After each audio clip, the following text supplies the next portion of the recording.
This episode of the BREWtally Speaking Podcast is brought to you by On Point Pomade. Keep your beard and hair looking on point with their line of pomades and beard oils over at onpointpomade.com. Use our code BSP15 at checkout and get 15% off your total purchase order. So thanks again to On Point Pomade for sponsoring our show.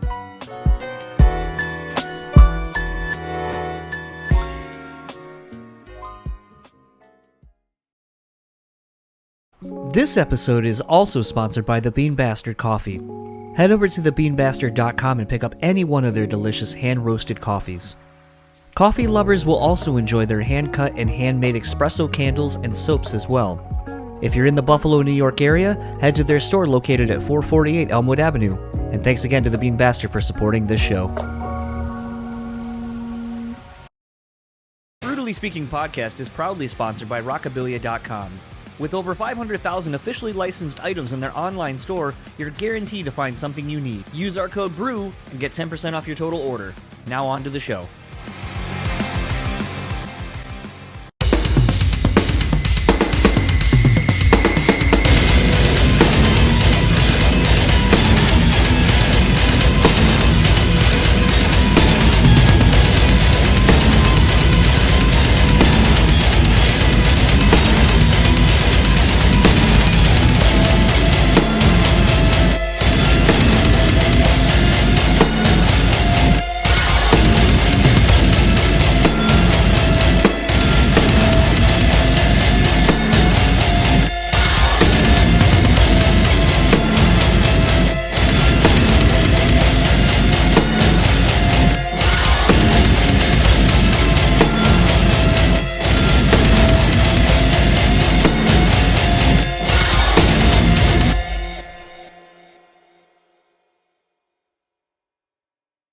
Yeah, dude, Slayer, overrated. Sorry. Yeah, no, that's fine. I don't like them. So, I mean, if you like the same riff for 20, I mean, they're the AC/DC of well, I don't want to call it hardcore, of a metal or whatever. Yeah, it's like, I can respect it and all, but, if you want to watch a Slayer show, just turn the TV on white noise and, yeah, that's Slayer show. Well, I think that's as good as any as to kickstart this. Talking with Jason and Drew. I want to say both you guys are co-founders, right, of Fuel by Choice? Yeah, founder, co-founder, his idea, and I'm on board. It always gets kind of interesting when you talk to people who start a project and you're like, I don't want to step on toes as to who does what. Like, well, I'm the president and I'm the vice president, and I'm also a client. No, you're all good, man. So a little backstory, I guess, because we're no strangers to either of each other, I guess, at this point between the three of us. How did you guys meet going to MSU, I would assume, back before even Wilson maybe started, or was Wilson the impetus of your relationship of getting together? So we actually met at a party in 2000, like the winter of 2008, I believe. Yeah. And a girl that I went to high school with was rooming with his ex-girlfriend. So I met him at this party and we started talking about music. And I think we started talking about our favorite bands, and like Misery Signals and Incubus came up, which is the most random fucking combination, like as being our top bands at the time. And we just started talking music, and it turned out he was in For the Fallen Dreams, or going out on tour with them in the near future. And I knew For the Fallen Dreams because of like the local scene and everything. And we kept in touch while he was out on tour, and then jammed and stuff when he came back home. And the rest is history. That's it in a nutshell, how we met, pretty much. Yeah. It's always interesting to kind of figure out where the seed basically of a friendship, and then whether people I think want to admit it or not, but getting into a band with someone is basically the beginnings of a partnership of a business, especially once you get so far and are starting to make money. You're probably getting going to record, so you have to allocate funds, all those kind of things where we talk about on the show quite a bit, where it's like you started a band because you wanted to have fun and jam with your friends. Well, then it turned into this thing where you're like, oh, fuck, now one of us has to kind of be the accountant and the other one kind of has to know marketing, or, there's all these things that like, and merchandising and so forth. And it's just like, it's quite the interesting undertaking. I think band people kind of get thrust upon when they kind of turn it from just kind of a weekend warrior or just a hobby into trying to make a go of it. And I think it's kind of interesting that probably was the beginning of your business relationship as well, I would assume. Yeah, I mean, I'd say so for sure. Like Wilson, when it all started out, it was like a fun project for us. And it actually started at, I think we called our band like a Natra at the beginning, and it was a very like Incubus kind of like pop rock style band that Jason actually started writing music while he was out on the road in like MIDI format and sending me stuff for that. Dude, that was so wild. I would get, I can't remember what tour it was. It was with FDFD, but I would just get really stoned and I'd be in the back of the van with like Guitar Pro tab or whatever. Yeah, Guitar Pro. And I would just hear it in my head and just kind of put random numbers on the strings in the program. Like, it kind of sounds like a clean Misery Signals part, but it sounds sweet. And then you had like a mini, like a Line 6 pod or something to record through when you were in the van. And No, I didn't even have that then. It was literally just the Guitar Pro app on the computer at that time.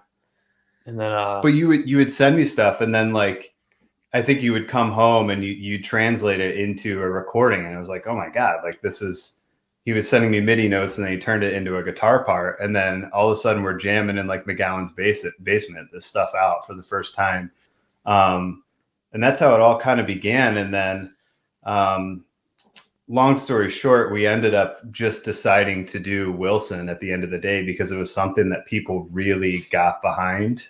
And especially at Michigan State and the party scene and everything. And it was cool to play house shows in Max Bar. And we're like, fuck it, people love this. Let's just keep doing it. And it did become kind of that business aspect where we were, load in, load out times, like who's handling the money, like we're actually making flyers now, we're putting them around campus, like who's going to be in charge of all that. And that, so definitely in a way, that's where it started. I think when it took off to be really a business though, that's kind of when I like took a step back and left the band though. There's actually kind of an interesting correlation and a question I've wanted to ask Jason, and I think I've actually asked him, but just not for this. But in prepping for this, I actually think it correlates down the road with you even, Drew, so my timeline of when, Jason, you left For the Fallen Dreams is kind of a bit shaky as to when you ended that and then basically started Wilson. Excuse me. But how much time had gone by between you not doing that and basically starting what would become Wilson? Oh, let's see. So I was out of FTFT. I think it was like the beginning or like mid-summer or something like that. And I had taken enough credits at LCC to be able to transfer to state. And there was that very fine window to be able to like be accepted. And I was accepted. So yeah, I went to orientation. I started up at state. And obviously that was I was so confused at that time because it was like going from community college to being on tour, two completely opposite things. And then going to like a huge university from there. And then I would say, because Drew was at state, and then we started connecting on what he was talking about in Natra, the more of the pop, indie style band.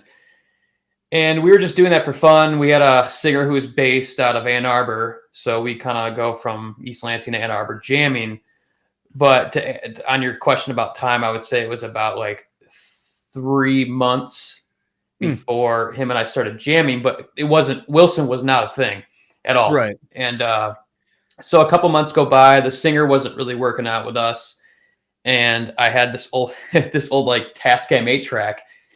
And I was just kind of going, with musicians, you have so many influences. And at that specific time, I was like really and just wanted to play dirty rock and roll. I was like kind of on this 80s kick. And so I started recording what we would call Southern rock riffs on this Tascam 8-track, which those were the song Trips and Switched originally. And then I showed Drew and McGowan, and obviously like they were heavier guys, or they were in the heavier music. And we just kind of formed these songs on the side of this project, which was probably because that Standing on the Rio came out, end of December? Yeah.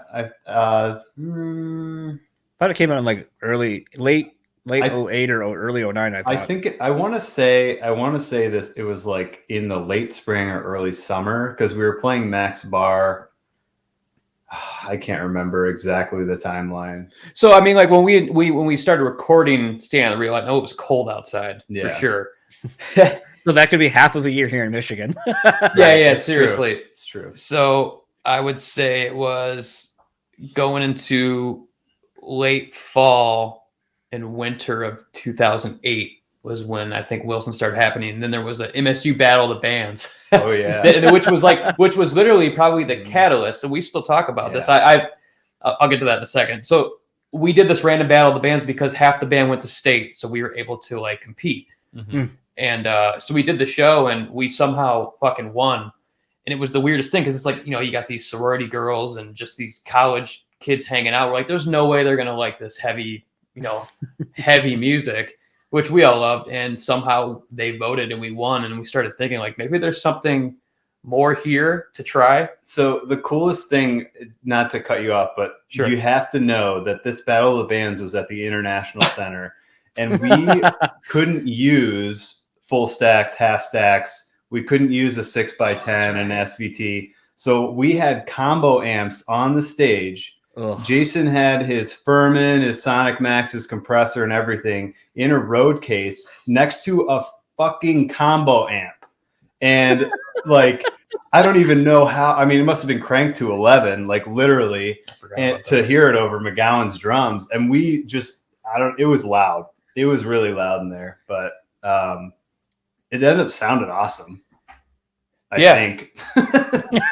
I remember everybody was like sitting in front of us. Like nobody was standing. It was awkward. And we played 3 songs. I think we started with like Snake Eyes, and people were just like, what is happening? Yeah. I mean, prior to that, we played because our first show was in Milford. Yeah. I believe. But that was still like joke band. And that was that show, or the friend who asked us to play that show was the one who asked like, hey, what's your band name? And then that was when him and I were drunk on a couch and we looked at each other. I was like, Wilson. And it was printed on the flyer. So we did play, I think, 1 or 2 shows before the Battle of the Bands. But the Battle of the Bands was that moment where I was like, this band is way fucking cooler than the project we're trying to take seriously. Because even when I was in school, I was going to school to finish school. I didn't really necessarily want to be there. I was like, it's a great back pocket thing, but I wanted to finish and be out on the road. So as Wilson kind of started going, and obviously Chad got involved, and when Chad got involved was when things got a little more serious. We're doing the Weekend Warriors, and we're doing the week-long tours, booking everything ourselves. And what was I going to say? Well, I lost my train of thought. What was I talking about?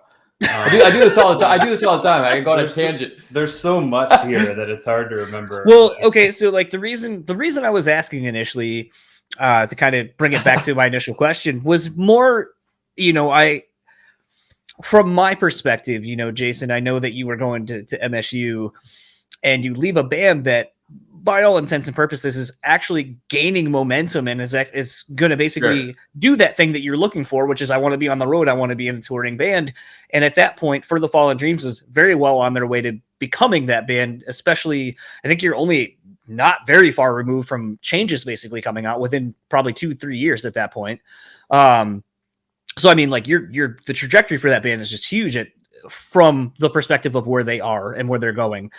And it was just kind of interesting to me that the narrative always kind of seemed to be that you didn't necessarily want to commit to being a full-time touring musician, and that Wilson basically was birthed out of just doing something to have fun in the interim of you going to college and jamming with people also going to the same college. But it didn't take long for Wilson to catch on, like you were both just kind of saying, to then becoming basically right into the scenario that you left, almost seemingly for the same reason. So my question initially was going to be, what made you want to pursue it more full on at that point with Wilson versus FTFD? Sure. I mean, looking back, it'd be like prior to maybe like a month, I would say about a month before leaving FTFD, I was just having like thoughts about, is this the genre? Is this, the band I want to try to make a music career with? And I'm, all due respect, I love those guys, and they did so much with that genre and that style of music. I just always thought there was a slight glass ceiling to an extent in that genre more than anything. And, not saying I was trying to be like a full on rock star and make a shitload of money. I never thought that would ever be possible. Never worked out anyway. But so, yeah, I essentially just saw a glass ceiling in that genre, and I just started kind of losing interest in that style as well. And at the time, like my family was going through some stuff, and my ex-girlfriend of 4 years, she broke up with me when I was on the road. And for me being 19 years old, I was like 19 or 20 years old. Like that was a huge toll to take on my well-being and like wellness. And there were times towards the end of one of those tours where I would like walk off by myself and just sit on the curb and almost like put my head in my hands and almost start crying because I was like confused, like being that young, being on the road, being miles away. It's like, it's everything I wanted to do at that time, but I was so confused about how to deal with home life at that time. And so that was a huge toll on me. And then I just kind of had, between the genre realization and my personal well-being, I was like, I need to go home and address this. And yeah, and I kind of went back to school. And so, but the music part was always in the back of my mind. I just knew, I was like, I want to finish school and just get it over with. And catching up to now, like I'm super glad I did, because it's helped me out in so many different ways with the band as well. Like I learned so much about marketing, advertising, branding, and that helped so much with, as you're so familiar with bands and music. It's like, if you don't have a brand as a band, people don't really want to consume it or subscribe to it. And right. It's so important. No matter what your band is, it can be, you can act like you don't give a fuck, but you still have like this brand and this image tied to it, and someone's going to subscribe to it. And that's what starts building your fan base and so on. And so, yeah, I had to deal with some stuff, and I did, and I'm glad I did, because Wilson was born out of it. Drew, I guess I would assume it's a pretty clear-cut answer of probably just your nursing career starting to take off. But what was kind of the impetus for you to decide that it was time to step away from Wilson, seemingly as they were kind of starting to really kind of gain some momentum? And kind of also a secondary question, were you kind of talking to Jason about possibly leaving, or feeling, what do I do, or what do you think I should do, given the fact that he had kind of gone through this already previously? I think so. I remember the exact moment very specifically when I announced that I was going to be done. To answer your first question about the reason why, so I was always like in college, it was so awesome to live these two different lives, like going to nursing school and playing in the band. And I even had, my parents paid for my college. I was very fortunate for that. But I had my parents and my sister at like every show in Michigan, and they fucking loved it. I mean, we named a song after my mother, Susan Jane. And then I had like nursing school, and it was like, don't get below a 3.8 or you're kicked out kind of thing. So I'm focusing on that, and I'm jamming too. And it was definitely a stressor for me, knowing that like both things were going on and going pretty well, having fun, and also having to focus on my nursing career. When I was in school, I started a externship, they call it, which is an internship for nurses, where you're basically like a patient care tech. And I was working during the summer, and when I came home on weekends and stuff, and I started to basically build the foundation for a job right out of school. So right when we played Michigan State and maybe a few out-of-state shows, and Chad came into the picture kind of right around when I was finishing up school in my nursing program. And I graduated and started a job on that same unit that I had an internship, and I knew everybody very well. And I was working 3/12. So I would work, Monday, Tuesday, Wednesday. And then it was like, all right, let's go out on the road. Let's go play Illinois and Galesburg, let's go to Indiana. Let's come back, play something in Ohio, and then play in Michigan. So it's like Thursday, Friday, Saturday, maybe Sunday, we're playing shows, and then I'm working again. And I loved it for a little while when we did those stints. And it kind of it was like, okay, when's Drew working? Let's see your schedule so we can plan these shows. So the pressure was kind of on there because I think you guys wanted to play more and branch out. And I think I kind of had a realization, like, not really enjoying the van life so much. And I'm a guy that really needs like my exercise and to eat well and have like a home foundation, I think, on top of the fact that I was starting my nursing career and I could make some decent money and get things going. And you're tall as shit. I decided to, yeah, right. Exactly. That I decided to stop, and it wasn't for me. And it was such a quick, like, gut feeling for me that it wasn't right. And I needed to pursue my career. And I remember we played a show where was it? It was with Hey Bastard? Like, we were with those guys. I think so. And I remember being in the van, and I don't even remember if I talked to you about it beforehand, but I just like talked to everybody at once. I was like, guys, I want to let you know, like, a few months before you're about to go out on your next tour, I think I'm done. I need to take a step back and focus on my career. And so it was a conversation with everybody all at once. And I remember we slept, like, all 5 of us slept on somebody's floor in a family room that night, and then got up and drove home. Oh, I remember this. And I remember it actually. I was trying to remember the setting. I remember it actually being like a very, I don't know, like a tension was released or something. And I remember us having a lot of fun that night. For whatever reason, that was just the vibe. So that's the story on that. It's just kind of interesting because, having talked to Chad somewhat recently, and he was talking about you coming to pick up tickets for like their Sunday matinee show. And he goes, Drew shows up in his scrubs, presumably either right after work or whatever. Mm-hmm. And then, he was like, holy shit, you guys are awesome. And you're like, yeah, we're going to break up.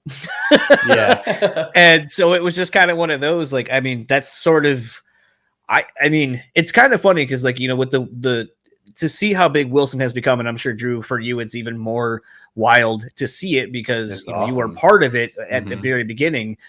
I feel like I was not too far behind when you guys actually started playing shows. I mean, I always joke, whenever Darwin would show up, or people know Darwin, and I'm like, yeah, I saw Wilson open up for Darwin's band. Yeah. So that kind of, so it kind of goes to show, like, even on a local level, I was around when you guys are still like the first of 4 on a local bill and being like, what the fuck? Like, why are you guys the opening band? But I think that's a common sentiment from a lot of people, but it's it just is kind of one of those things. And kind of thinking about it, there was a lot of people kind of coming in and out after Drew left. You had Taylor for a while, McGowan ended up leaving, and then you get Pui, and then Taylor ends up leaving, and then you get Kyle. There's just a lot of changes happening in a very short amount of time. And, I would assume you guys obviously probably stayed in touch throughout the whole thing. But to kind of, we'll eventually down the road, we can do a whole nother kind of Wilson thing from beginning to end. Cause I think I've wanted to do that with Jason for a while. But, kind of speeding forward, it was really cool to see Drew start coming back around toward the end of Wilson, basically. I know probably a lot of people didn't know who Drew was at that point, like when seeing him at shows. And then, getting to be master of ceremony on the stage and doing all that kind of coming out and doing, Susan Jane and stuff like that was cool for me to kind of bookend what was Wilson from beginning to end as a longtime fan. But at that point, when did the idea for Fuel by Choice really start? Was it because I think anything that anyone does, there's always the idea, and then by the time you are launching it and telling people about it, it might have been a year or two down the line of building everything to get it to where you're announcing everything. So how long was this an idea before you guys announced it? So I started kind of coming up with the concept towards the end of Wilson. So like, I think it was on our very last tour. It was a tour we were doing that we knew the band was done.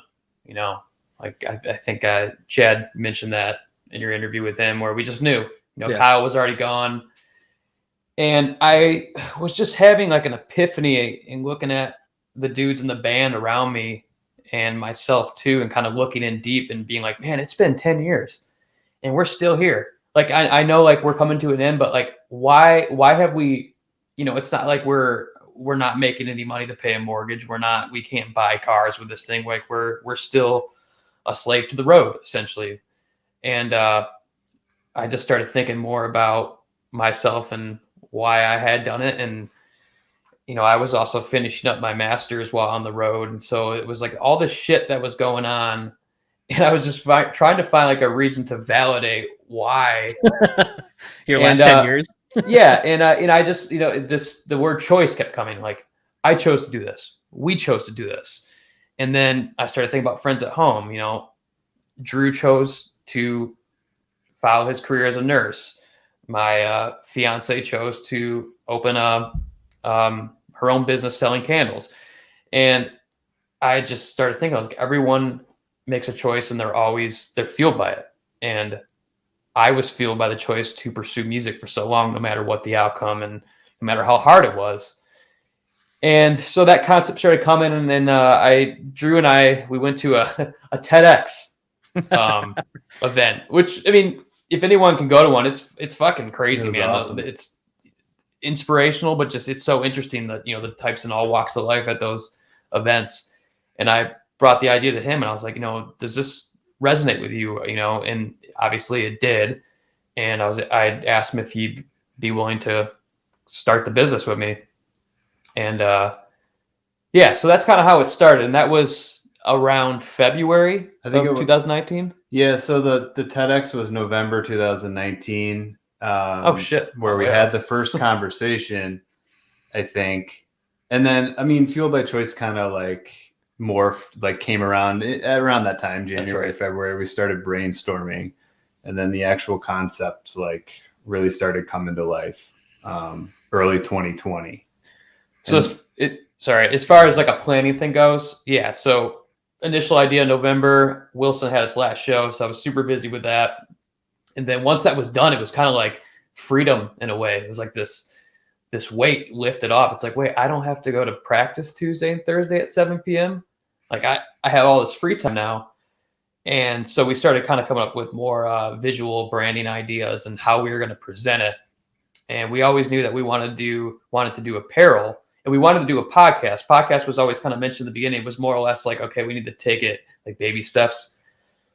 So we started out very conservative with just introducing the name, and we were conducting kind of written interviews with people that we thought were super cool and inspiring, and that they were also living through the choices that they made. And bear in mind, this is positive choices, because you know, many people be like, "Well, I made a choice to drink and drive last night." It's like, well, yeah. Sure. I mean, like, there's always good and bad choices to make, but I mean, like, we're promoting positive choices and constructive and people who are progressing in life and, you know, dealing with the cards that they're dealt with anyway and the circumstances and overcoming them and, you know, promoting wellness.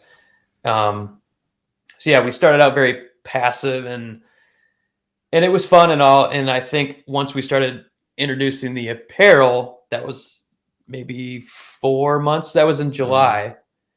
That was when we started to kind of using more of our voice. It was like, you know, the interview part's great, but it was almost like too conservative for our personality. I mean, you know us, like, yeah, we like to have fun. We like your party guys and stuff. So we kind of added more of an edge to it, and which kind of gets us to where we're at right now. I think that was kind of the interesting thing is, and I guess when I'm done kind of saying how I felt the company was starting and what I thought it was going to be, obviously I think maybe the pandemic made you kind of pivot, in addition to just, choosing, kind of seeing what's working and what's not. When you guys started it, obviously knowing that, because like anything, especially in the day and age of social media, if you see like you're following something, Drew's following something, and there's only like 2 or 3 people involved that are following the thing that's following all of its friends, you're kind of like, oh, I can deduce that one of the 2 of you or both of you are involved in this because you're the only ones that are following it currently. And when the interview started coming out, I was like, I don't know what this is. Like, I wasn't sure if it was something related to the healthcare industry, because that's sort of what it seemed to be focusing on initially with the interview. Or I wouldn't even necessarily call them interviews. It almost seemed to be just a quick, like, paragraph of something like if you just ask someone like, how are you fueled by choice? And then here's your paragraph answer. And it seemed to be that. And I was like, okay, so I guess this is a motivational brand of sorts. I don't really know what this is. And then, like you said, a few months goes by and now it's like a clothing brand or a lifestyle brand, I guess I should call it. And then it kind of morphed into seemingly, the band you did with Kyle, or are still doing with Kyle. I don't really know what the prognosis or what's still going on with that, but that then I was like, what is this? Because it seems like it's so multifaceted that I either don't know if they don't know what the brand wants to be currently, or if this was the thing of it's everything. Fueled by Choice is everything. It can be a band, it can be a podcast, it can be clothing, it can be an interview, it can be motivational speaking or whatever. It can be all of these things because those are choices that are fueled by something. And so it was kind of interesting to see the company, for lack of a better term, kind of getting its legs and kind of being what it would become. Beyond, I guess, the initial blurbs or the interviews or whatever, what was the original mission statement and how do you think it has morphed now to what do you think it is now versus what you started it as? All right. Original mission statement.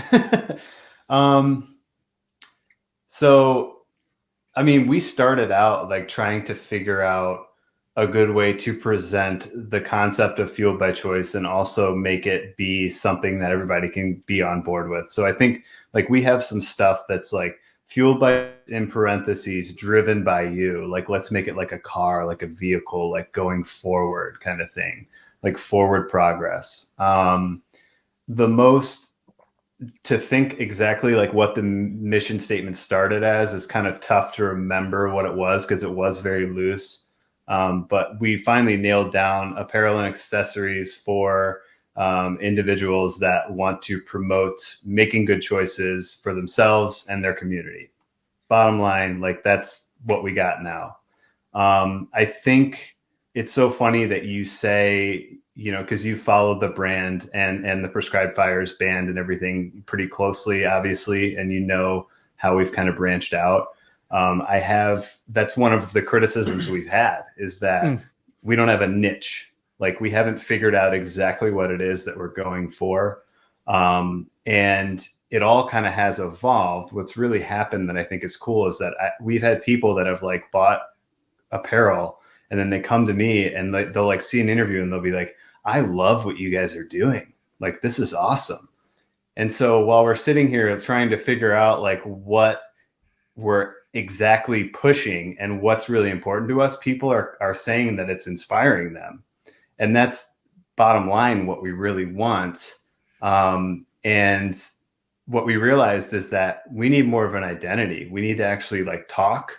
We need to make our podcast and interview people and get the word out and ask them what Fueled by Choice means. I mean, that's where we started with those little interviews and sending emails and gathering stuff. But how cool would it be to identify ourselves as people while interviewing and getting feedback and putting stuff out there is so important. So that's kind of how what it's evolved to now. So it's apparel and it's interviewing people to try to uplift others. And I don't know if you want to add to that, but you pretty much nailed it. It's been, for lack of a better term, we weren't super like focused on this is it. We were just kind of like, let's put stuff out there and see what happens. And I feel like now it's, as you can kind of see, it's becoming a little more focused, which is exactly what we want. And it was kind of confusing with Prescribed Fires, us rolling the brand out and Prescribed Fires at the same time. Cause I had people that were like, what are you're like doing a brand and you're doing a band. I'm like, yeah, like we're just like all of our creativity, we're just throwing out there while we're all like isolated in our homes. But we understand that it's confusing too, for sure. Yeah. I think that's the interesting thing at times. I know I've gone to Jason somewhat recently to kind of help with branding of sorts and kind of just getting an understanding of, you know, I guess what do you want? Like the funny thing about doing the podcast is like, you know, I see the numbers, but then like hardly anybody gives me any feedback of any kind, good, bad, or indifferent. Mm-hmm. So you're just like, I mean, I guess this is good. I don't know. Like no one's saying like, dude, this sucks or yo, this is awesome. It just is. And so you just kind of get to the point where you're like, okay, after like 4 or 5, you know, about 5.5 years now of doing this, you're just kind of like, okay, I think I need to do something different because it's growing, but I also get no feedback, which is probably not great. Because that's the only way to really grow is to kind of understand what, you know, your demographics or your audience or whatever is wanting from you. Like if you're just kind of consistently missing the mark and no one's telling you, then it's like, and then you see your numbers dipping and you're like, well, what the fuck happened? So it's really weird. And the pandemic obviously throws everything into a crazy shift where you're like, you know, I've seen our numbers dip dramatically. And it's one of those things where I was like, but I feel like we're getting better guests. I'm actually doing better. I think like, you know, I would say in the last month and a half since starting therapy, I think like the conversations I'm having with people are infinitely more interesting because it's a natural organic conversation happening because I'm opening up more, which then in turn makes them open up more and not just hear all of my notes and here's like my 2 or 3 questions I'm building around and literally forming a conversation and steering it and dropping little clues along the way to where when I ask a question, it's like, well, you think I just randomly came to it, but I actually started putting these pieces into play 25 minutes ago because I knew I was going to get here and being more comfortable with me. And the fact that I can kind of roll with talking to somebody. But the funny thing is like the numbers are just kind of and you're just like, well, fuck, why am I why am I talking about going to therapy? Why am I talking about shit that's happened in my life? And more importantly, why, if no one cares, then I feel bad that the other person I'm talking to is essentially really burying themselves. Well, and I think putting yourself out there is like a huge thing. And I think it's great that you talk about therapy because the stigma fucking sucks. And I've started it too, and it's helped me open up myself. So props for seeking the help that you need. And I think that people that come on your show should be vulnerable and they should be open. And what I really like, and I get a sense that, and what we like, and I get a sense that what you like is community. Yeah. Especially now that things have been shut down and we're not able to be together with others, you realize how much you appreciate, whether it's in person, having a phone call, doing a podcast, like just talking to people. And I feel like euphoric after meeting with friends now and having deep conversations. And Jason and I mean, this is how we decided to actually just go for the podcast, or pod snack, we call it, because we were having these conversations and we're like, we should have just recorded that, dude. Like, why don't we just do this with people on air, which is exactly what you're doing. And props to you for doing it solo, because that's hard in itself. I mean, it is. But I mean, I think kind of like, you know, it kind of going to the fuel by choice thing. I did something else with, you know, 2 of my friends, and I was the one consistently trying to get all of us together to do something. And then it was just like, if I have the motivation for not only myself, but 2 other people, then I should just fucking do my own thing. And it's nothing against those 2 people. But it was just something that was kind of pointed out to me. So, you know, I was fueled by just wanting to have conversations because I know I'm a little bit older than you guys, but you remember a time when that's all we had was communicating with each other. We didn't have text messaging or cell phones or the internet really being what it is. So when you went to hang out with your friends, you literally hung out with your friends. Mm-hmm. You would be able to hang out for hours just bullshitting. I mean, I was just kind of reminded of this really recently on our show, because something we've been doing, and it's absolutely fucking stupid, but over the last like 3 weeks, because I joined my co-host's other show, and we record every 2 weeks, we do like 2 episodes, but we, for whatever fucking reason, we started doing this Bane voice, and Bane voice is like so fucking old and done, but we'll be like, yeah, so, and we'll be doing this, and we'll crack each other up for like 30 fucking minutes. Like, it reminds me of being in like middle school with your friends at a sleepover, and it's like 11:30, and you guys are like deliriously tired because you've been, probably drinking a shitload of pop and eating sugary foods and a bunch of junk shit, and you just like want to stay up because it's the weekend and you can, and every dumb thing is fucking hilarious, even though it's really not. And it's been kind of funny that it's so like true. I had this, and it's been an ongoing joke for like the last 3 weeks, like I said, and I know it's absolutely dumb. Like the episode I'm putting out this weekend, like we fucking brought it into the intro, and I was like, I'm gonna leave it in. Like, I know it's so dumb, but like it makes me laugh. Maybe it'll make somebody else laugh. Like, who fucking knows? But it's like, yeah, Bane voice. That's so like almost 10 years old at this point. Like, it's not funny. But dude, you're talking to guys that make bird noises and used to like roll down our window on campus and like yell at people for fun. So I did the same thing when I lived in East Lansing. The amount of like, you forget that organic fun. Yeah. Hey, wear a rubber, like stuff like that, Well, it's like I'm gonna go up to Lansing probably in the next this next week and go hang out with my friend that still lives up there, Jason.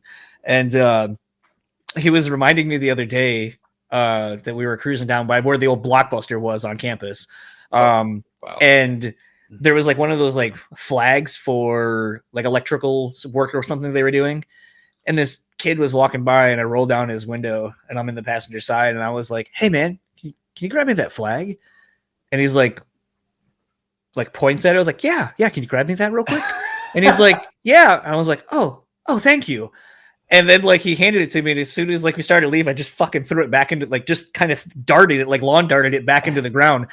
But for whatever reason, it killed Jason, because not this Jason, but my friend Jason, and he just goes, the fact that you were just like, oh, thank you. Like it just sounded like something from like Aqua Teen, like just the way you said it, like, oh, thank you.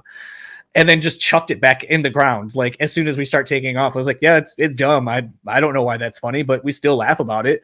Or like we were going through, I think actually we were going to one of your house on our way there, and he was wearing a pair of low top Chuck Taylors, and he wanted high tops, but someone got him low tops or low whatever.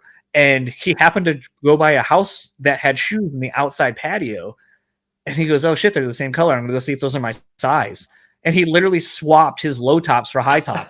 They happened to be the exact same size. And I was like, That's hilarious. Like, it was almost like a Dane Cook-esque skit where it's like, can you imagine the confusion that you go to grab your shoes after being at a party and you have high tops, and then you go back outside and now they're low tops. Yeah. Like, what the fuck? We did that to somebody. I like to eat bananas and like make eye contact with somebody while I do it. Like that's my little just social deep experiment. Eye contact. Yeah. And they were like, what the fuck? It's like, whatever. I like potassium. Dude, you're so right, though. It just reminded me of like, we would make our own humor or make our own entertainment, where nowadays everyone's just like, yeah, no, this is way fucking funnier than anything you have to say. And it's sad, man. I mean, obviously you got to roll with the times, and that's the way it is. But, that just reminds me of just creating your own humor with, your friends in a room, and you got no distractions. Like, hey, there's no more that cartoon or that show's not on anymore. So now we just need to hang out and dick around and drink some more Mountain Dew or something. Mm-hmm. But that's crazy. What so I mean, kind of been wrapping up because I know you got to be done soonish. Since starting a podcast, that's something I always like asking people who have started doing them. What is something you have learned about yourself because of doing the podcast? Oh. I think I have adult ADD because I have so many things. It's like I know even when we're talking right now, I know what I want to say, and then all of a sudden I get this like cloud of like 1,000 different facts coming over, and then it's hard for me to spit out what I want to say. So one of the things I've been trying to do is just work on speaking and having conversation. And so that's one thing I learned about myself is I'm not the best communicator. Do you feel you're a better listener though than maybe a communicator? Yes. Drew? I would say like one thing I've realized is that I was watching the movie Soul actually the other day, and they were talking about like regardless of whatever you're skilled at doing or your skills in life, like you always have that spark that really drives you. And I'm starting to find out that it's like talking to people. Because I work at a job with, and I was very fortunate throughout the pandemic to like have hundreds of people that I work with that I can communicate with, and like these different pods of people that I'm friends with. And I've always had such a large circle of friends, and I don't know, I guess I appreciate it more. And I find that just talking to people fills me up, and doing the podcast has only just showed me more of that. What are your goals, I guess, for the rest of this year for the company, and what are some maybe other avenues for, I guess, branding opportunities or whatever that you're excited about getting into with for Fuel by Choice?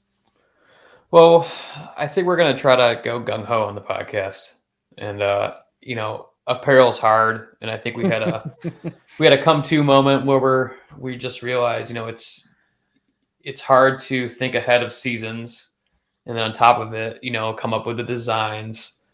And so I think our initial mindset around apparel was like, hey, we're going to do this. We can come up with the ideas and designs, and once it starts going, you're like, oh shit, like we still have the shirts. We still have a batch of shirts from almost a year ago. They're still there, but we still need new stuff. So it's kind of you keep spending money, and you just get to making some, and then you got to drop a bunch more. So, as you know, podcasts are pretty cheap to do, and they're super effective for our message. And so I think we're just trying to pivot and talk to people. And that's what we found is once we speak to people about the brand, they totally get it without trying to convey it through this shirt. And I mean, I love the shirt and the design, and people love it too. It's great material and whatnot, but making them understand through visuals is extremely tough. But being able to talk to someone for 30 minutes to an hour makes that so much easier. And so we want to keep developing the podcast, and we have a whole spring line ready to go. But as far as like going forward, I think we're just gonna maybe take baby steps with the apparel side and just kind of have fun with the podcast. I was having a conversation with my dad too a couple weeks ago, and he was Brian Nelson Rambo, original Wilson fan. Yep, totally. He was talking about like, I don't know. I was like, Dad, like I'm 32, I'm single, like it's crazy, like having this feeling like what's next for me? Like my job's good, like I have a good thing going. He's like, Drew, when I was 26, like we started having kids, and you were like my purpose in life. Like your mom and I raised you guys, and that's what we lived for. And so I personally, and I know Jason feels this way too, like charity and giving back is huge. And using this brand, it feels like what we're supposed to be doing. So to be able to do like the Great Cycle Challenge, like we raised over 20 grand with a great group of like cyclists last year, hoping to double that up this year, give back to children's cancer research, any way that we can use our apparel to give some of the proceeds to a certain charity.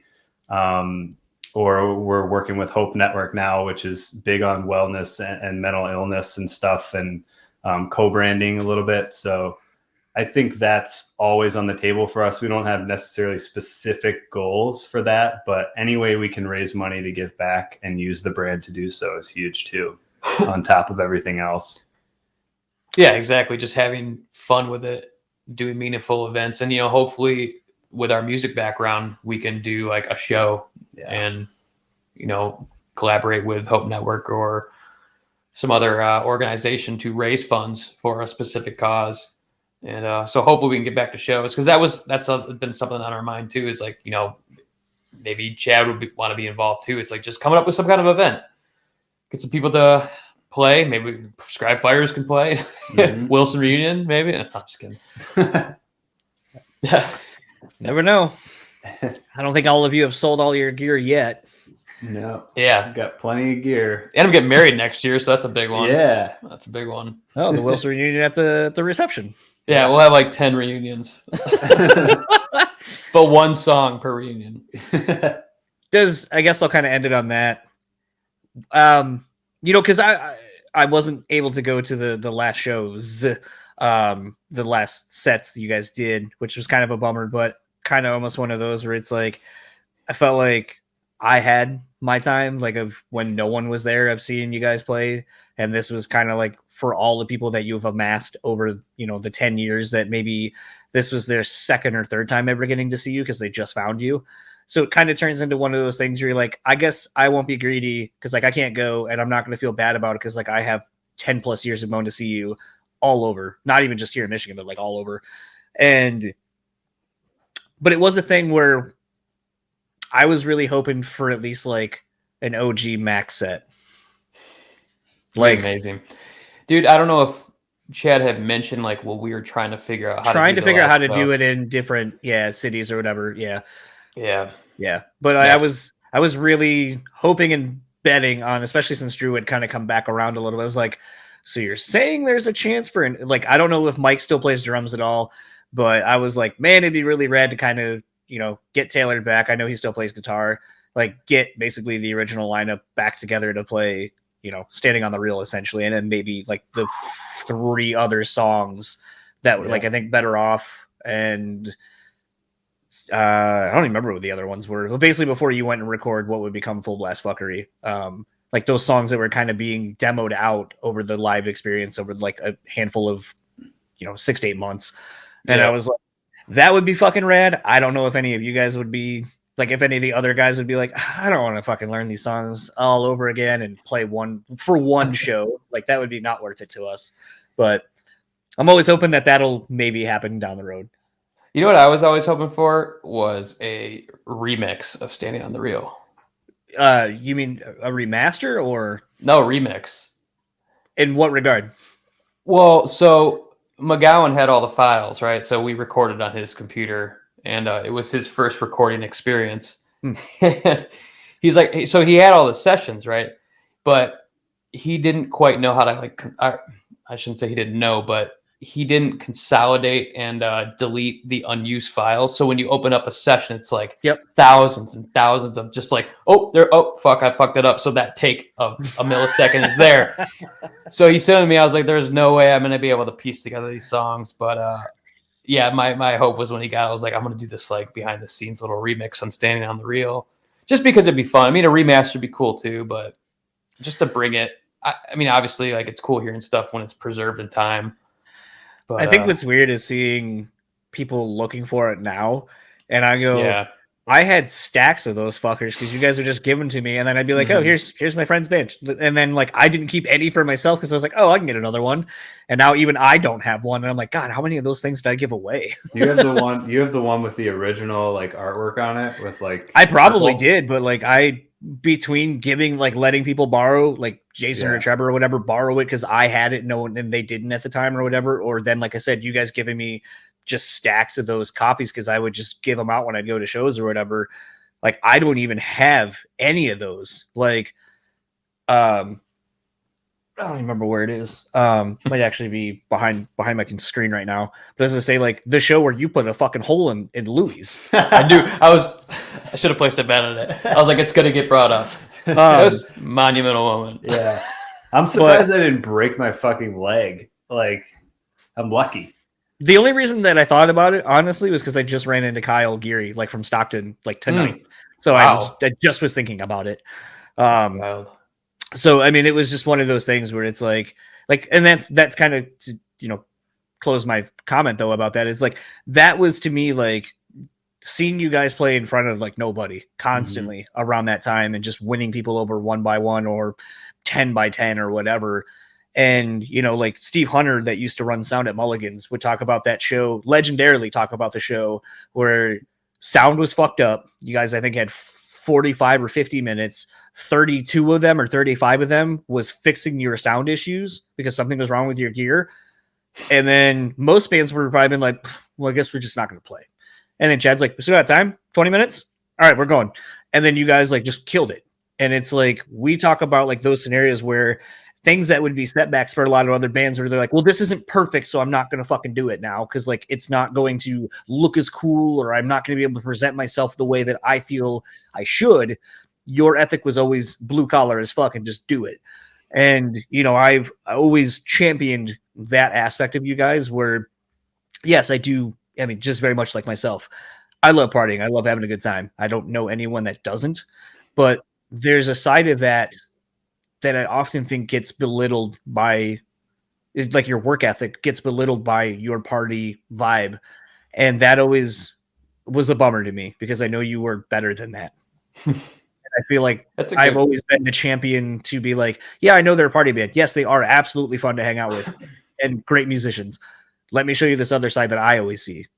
The side that makes them good friends and why I've known these guys and kept them around for 10 plus years of my life. Well, on that note, that's awesome. But on that note, I do want to let you know, like when we were playing, like there were drink limits before sets. Like you better not have more than 2 whiskeys because if you miss a bass note, like Jason's whipping his head looking at you across the stage, like what the fuck was that? Like he hears everything. So I'm not saying he set those limits, but we did for ourselves. Like we were serious about it. And then we partied afterwards for sure. Oh, yeah. But that's why I always think it's funny when people are like, oh, the band doesn't really party. I'm like, oh, no, they did. Yeah. But when you have to tour and someone has to be responsible and this is now your job and you got to do it, 5, 6, 7 shows in a row. You can't just be hung over every single night. Like you can't do that. Get in the trailer before you start drinking heavy. Oh, the lessons learned. The lessons learned. Dude, I think it was like the Magic Stick, but I was having a good time. And first of all, I tried to carry my head case and rat down the magic stairs, and it was like everyone's like, no, you're absolutely not. And then when we got outside, all the gear was sitting before it goes in the trailer, and before Tetris starts. Yep. I ran and I just jumped into everything, just knock it all over the place. And it's so funny because I just think about like at that time, did you ever go to my house at State, the Charles house? Did you ever end up there at all? Yeah, I think that's where you, DeRose, and I were talking about fisheye porn. That was literally our first conversation. Was you, Matt, and I talking about porn, and then somehow we got to talking about, what would be really cool and just really different is if you did like fisheye lens porn, because like at that point that was like the big thing in like hip hop videos and so forth. The fisheye lens was everything. Yeah. That house was crazy. But yeah, at that house, like, my roommates and I, we'd have a good time. And then we'd start like just jumping into the stuff in the house. Like, it was like, oh, that's a cabinet. I'm going to jump into it and knock everything down and just destroy everything. And it's a crazy time. But yeah, I mean, we used to go pretty hard. I mean, my buddy Jason and I sometimes will be like, you know what I haven't done in a while? I haven't done a bush. Like jumped into a bush. Like it was just like I haven't jumped into a bush in a while. I haven't had a good bush in a while. Yeah. And then you just like randomly jump into a bush. And then you're like, why? And you're like, because it's fun. It's stupid. It's just gonna hurt a little bit. You'll be all right. Oh yeah. And then you puncture your fucking back with whatever's in there, and you're like, that wasn't a great idea. Yeah. Where can everyone find you and or whatever you want to plug online? Well, Fuel by Choice, fuelbychoice.com, Fuel by Choice on every fucking network. We even got a TikTok. We're figuring it out. We're trying. More power to you. I don't know how that shit works. Yeah. Well, actually, not to go down a wormhole. Have you checked out Clubhouse? No. Do it. It's been amazing in terms of like I love listening to podcasts. I'm sure you do too. Mm-hmm. We both do. It's a live podcast essentially, and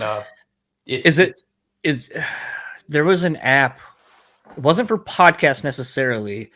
I think it was like for band stuff. Like, so basically you would go into a room and someone would be DJing and you'd have like little avatars that would go into a club watching someone play music. Like and then you could get fans. yes, like OnlyFans. Sure, there's some fisheye going on and Yeah, you know, the Japanese hentai porn. Yeah. well, it's kind of like that. You know, obviously it looks like an Instagram photo, whatever your photo wants to be. So, you know, if I'm going into this room, they'll see my profile, and if you'll have mediators, and then you get an opportunity to raise your hand and speak. Oh, and so you can get in these smaller. I just did a room the other day about like float tanks. Ever heard of that? Oh yeah, I can't swim very well, and I don't know how to float, so I don't know that those would work for me. Yeah, so I went to this float tank clubhouse room, and there was like 10 people in there, and 3 of them are in the UK, and I'm just like listening to this conversation, and it's, you know, there's tons of rooms that are constantly going on. So like whatever the subject is, you can go in there, just listen, raise your hand if you have a question, and then that's it. So definitely check it out. Is it? I mean, I would assume not, but like, are these quote unquote experts on these things, or is it just open forum conversation? Open forum. I mean, sometimes you'll get like legit people, like a doctor who's speaking about something, and then he'll be featuring some other doctors in the room, and then they'll open it up for questions, and then someone can maybe ask something specific about whatever. But I mean, just like podcasts, you know, you have your experts, and then you have your experts, and yeah. It reminds me of like Reddit, like a live recording at Reddit, essentially. I just use Reddit for porn. Who doesn't? I don't really know what. I just don't really know how to use Reddit for anything. Like, I tried using it to post the podcast in there, and then someone would always flag me for doing it wrong, and I'm like, dude, I don't know. I give up. Yeah, this makes no sense. Oh, you need to put this like semicolon here first, and you're like, I thought I did. Reddit police, huh? Yeah, every time someone would be like, you did this wrong, and I'm like, oh, I'm sorry. Just trying to fucking post something. Well, thanks for taking the time, and looking forward to, hopefully people follow your podcast, and maybe when things, I don't know, maybe I'll see you in one of those clubhouse things. Yeah, dude. Hey, well, if you're interested in being on our podcast, let's do something. Oh, that fucking sucked. Shao Kahn, what'd you think? That was pathetic. Yeah. Coach, what'd you think? Okay. I mean, I knew it was gonna fucking suck, but I think those guys were a little rude. Austin Powers? How about new? Okay, I thought we were gonna get the Austin Powers vote. We did not. John, use that for your podcast. It fucking sucks, but you knew what you were getting into. It will result in less listens. You're gonna see a decline in listeners if you start the show with that. You're going to see 30 seconds in, the number will plummet. And I will be there at the bottom of the plummet saying, I fucking told you, don't use this fucking riff. It sucks.